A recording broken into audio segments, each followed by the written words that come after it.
오늘 아침을 여는 말씀은 고린도후서 11장 1절부터 3절까지 말씀입니다. 원하건대 너희는 나의 좀 어리석은 것을 용납하라. 청하건대 나를 용납하라. 내가 하나님의 열심으로 너희를 위하여 열심을 내노니 내가 너희를 정결한 처녀로 한 남편인 그리스도께 드리려고 중매함이로다. 그러나 나는 뱀이 그 간계로 하와를 미혹한 것 같이 너희 마음이 그리스도를 향하는 진실함과 깨끗함에서 떠나 부패할까 두려워하노라. 고린도후서 11장은 바울이 자신의 사도성을 변호하는 내용입니다. 바울은 고린도 교회의 한 무리들로부터 공격을 받고 있었습니다. 이들은 바울의 외적인 모습이나 행동이 거짓 교사와 같다고 말하며 바울이 그리스도의 일꾼으로서 적합하지 않다고 이야기합니다. 이 사람들은 눈에 보이는 은사가 제일 중요하다고 생각했습니다. 화려한 은사가 더 우월한 은사라고 생각했습니다. 그렇기 때문에 바울같이 겉모습이 좋지 않은 사람은 좋은 스승이 될 수 없다고 이야기했습니다. 바울은 그들의 잘못된 가르침을 대적하며 자신의 사도성을 변호하고 있습니다. 바울은 1절에서 이렇게 말합니다. 원하건대 너희는 나의 좀 어리석은 것을 용납하라. 청하건대 나를 용납하라. 이 말은 바울이 자신의 어리석음을 용납해달라는 말이 아닙니다. 이 표현은 감정이 많이 실린 비꼬는 표현입니다. 바울이 진리의 복음을 고린도 교회 사람들에게 많이 이야기했는데 이들은 어리석은 복음에 현혹되어서 잘못된 가르침을 받아들였기 때문입니다. 그래서 바울은 말합니다. 너희는 지혜롭고 나는 어리석다. 너희가 어리석다고 말하는 나의 말을 좀 들어줘라.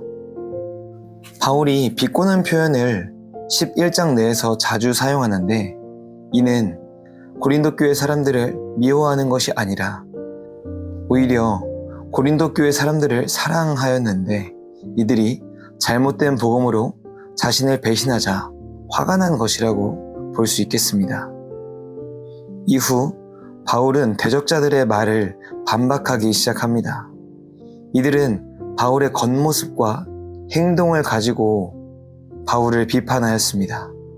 바울의 외적인 모습이 좋지 않은 것을 첫 번째 근거로 들었고 바울이 고린도 교회에서 강론하고 돈을 받지 않는 것을 두 번째 근거로 삼았습니다.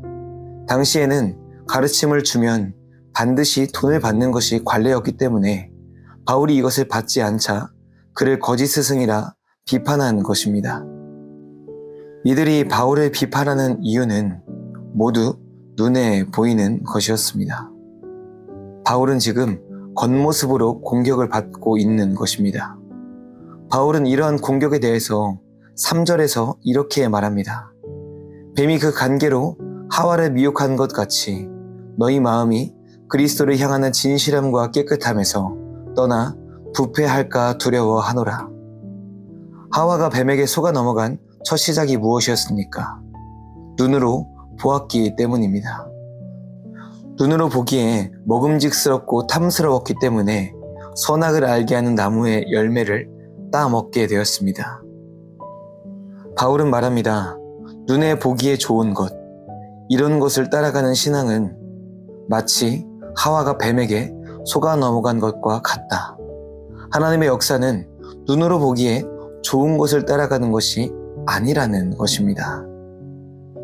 눈에 보이는 것, 눈에 보기에 좋은 것, 이런 것으로 신앙을 판단하고 개인을 판단하는 것은 13절에 의하면 거짓 사도이며 속이는 일꾼, 그리스도의 사도로 가장하는 자입니다. 우리는 눈에 보이는 것을 의지합니다. 그러나 이제 눈이 아닌 보이지 않는 것으로 신앙을 판단해야 하겠습니다. 어떠한 사람이 무엇을 보여주느냐, 이것을 가지고 판단하는 것이 아니라 그 사람 안에 무엇이 있는지를 볼 줄 알아야 합니다. 교회의 일을 보아도 겉모습이 아닌 목적과 속뜻을 파악해 보아야 하고, 세상의 현상을 바라볼 때도 겉모습이 아닌 그 안에서 일하시는 하나님의 의도를 보아야 합니다. 눈은 세상의 것을 바라보고 판단하기 위한 신체 기관이 아닙니다. 하나님의 눈길을 따라가기 위해 우리에게 주신 신체 기관입니다. 그렇기 때문에 우리는 눈으로 하나님의 일을 바라보고 따라가야 합니다. 세상이 주는 겉모습에 현혹되지 말고 주님이 세상을 바라보셨듯 하나님의 의도와 목적을 생각하며 세상을 바라보는 성도가 되시기를 주님의 이름으로 간절히 소망합니다.